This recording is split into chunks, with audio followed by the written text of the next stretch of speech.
Hi guys, I am Nu-Trix, the synth guy. Today I'm testing out the Roland Rubix44, which is a 4-input, 4-output audio interface and MIDI interface that is running on Mac, Windows, and in my case, my test will be with the iPad because, well, if you follow my YouTube channel, you know I'm an iPad kind of guy. So let's test it out, see what it does. First of all, well, let's look at the box, what they tell us. 4 in, 4 out, 24 bits, 192 kilohertz. That's a USB audio interface. So actually looks nice. What did they see here? Playback 4 channels, yes, of course. 24 bits, it supports 44.1, 48, 96, 192 kilohertz, which is the basic stuff we expect. Okay, so let's see how this actually, what this comes up with. So we have a USB cable.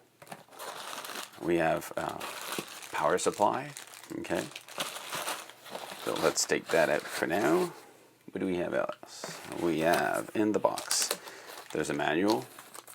Actually, yeah, little manual. And there's the actual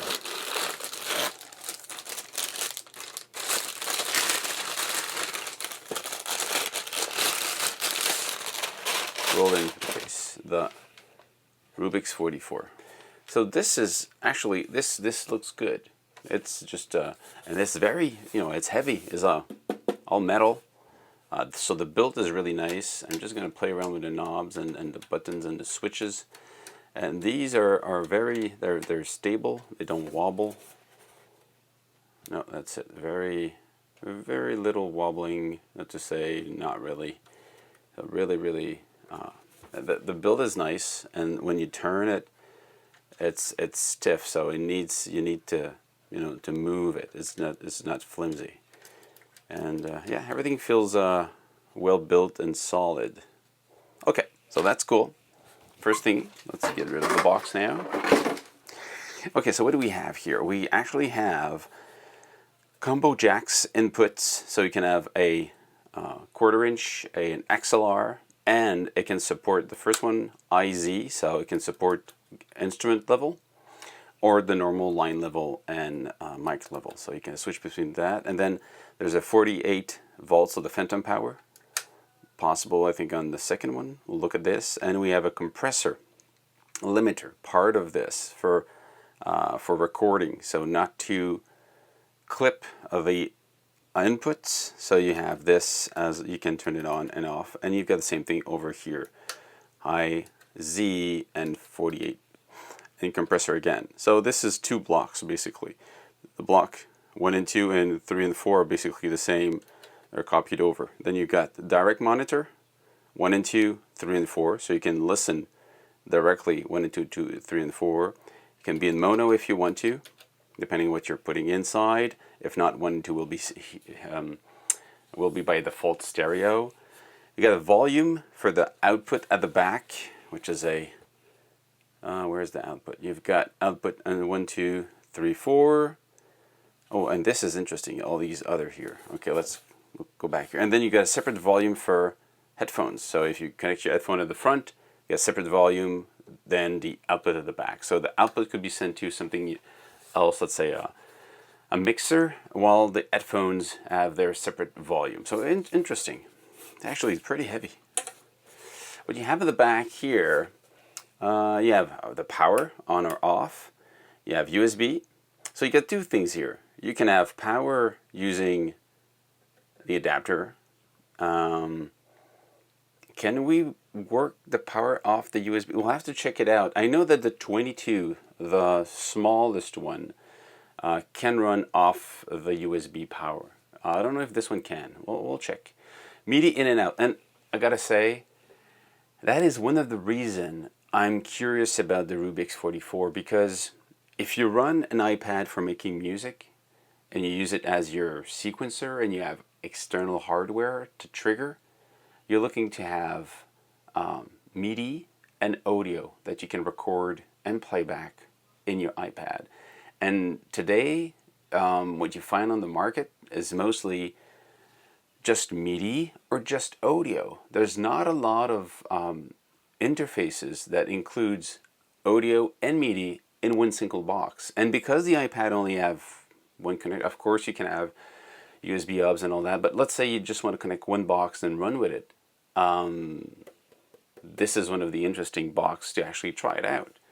So you have then the outputs, 1, 2, 3, 4, then you get a ground lift. This is useful because sometimes you have buzzes, you have ground loops, and you can lift the ground of this one so it won't be part of the looping for the ground loop. Then you get the phone source. You can decide in the headphones, are you going to listen to 1 and 2 or 3 and 4? Okay. There's a loop back, on or off. I'm gonna have to see what they actually mean by loop back.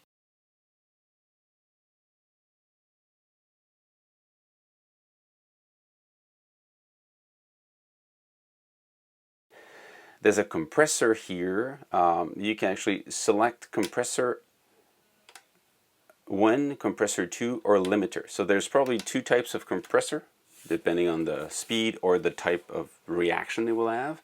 And you have a limiter. So you have the choice between compressor 1, compressor 2, and limiter. And then at the front, you have the value of the threshold, where it's actually going to be starting to happen. And then you get the button to turn it on or off. You want compression or not, or limiter or not. So pretty straightforward, pretty efficient. Now let's actually plug it in, see how it works, what it does. So let's just by default try the cable that comes with it with the iPad right away.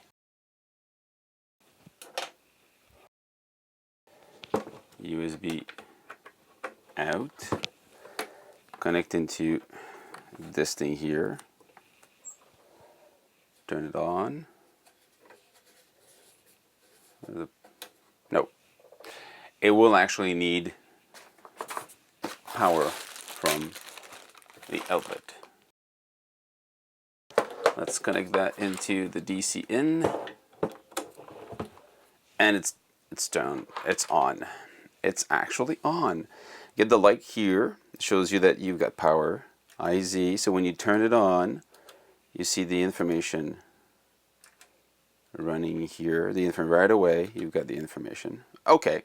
So let's actually go into Oreo Pro just because I like it, and see if it sees it right away.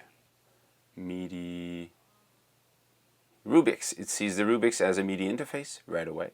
Let's also go into, let's say, Gadget, because now Gadget can send Midi and audio on top of just sending audio. But I've got to, okay, so I'm going to have to connect that so I can hear something. Output 1 and output 2. And, okay, I've got sound. And if I bring the volume up, let's say I'm going to loop this. Loop. So it sends to my speakers. Works like supposed to. Now let's try sending Midi to it to see how this would actually react. Add a new track. Let's try, where is it? Tape this one. Enter random notes. I've got no idea what I'm just typing in. So let's just grab a cable here. Take the output of this one. Midi out.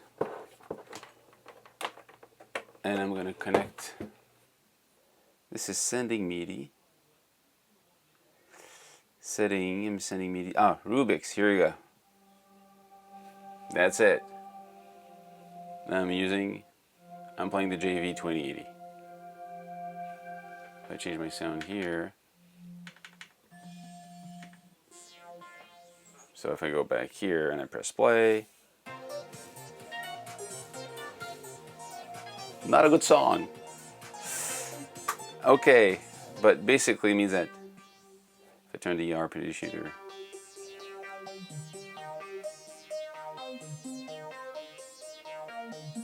So this works. So it means I'm playing the chord type A, setting at the top here, sending where I want, Rubix44, and then it sends out the output here. in my case, I'm going to the Midi Express, and then from that goes into the JV2080. So I'm actually playing the JV2080 from the Roland Rubix44. So it's very, very simple. I mean, there's really no control over it because you just need to hook it up, and then in the app itself, you need to set it up the way you want.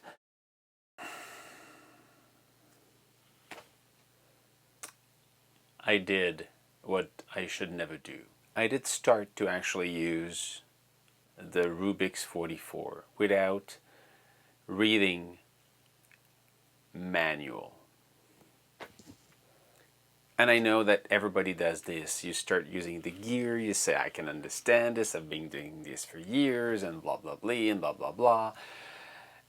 And then honestly, you don't get one of the feature, and you imagine what it would do, and you're wrong. I was wrong. I didn't read the manual.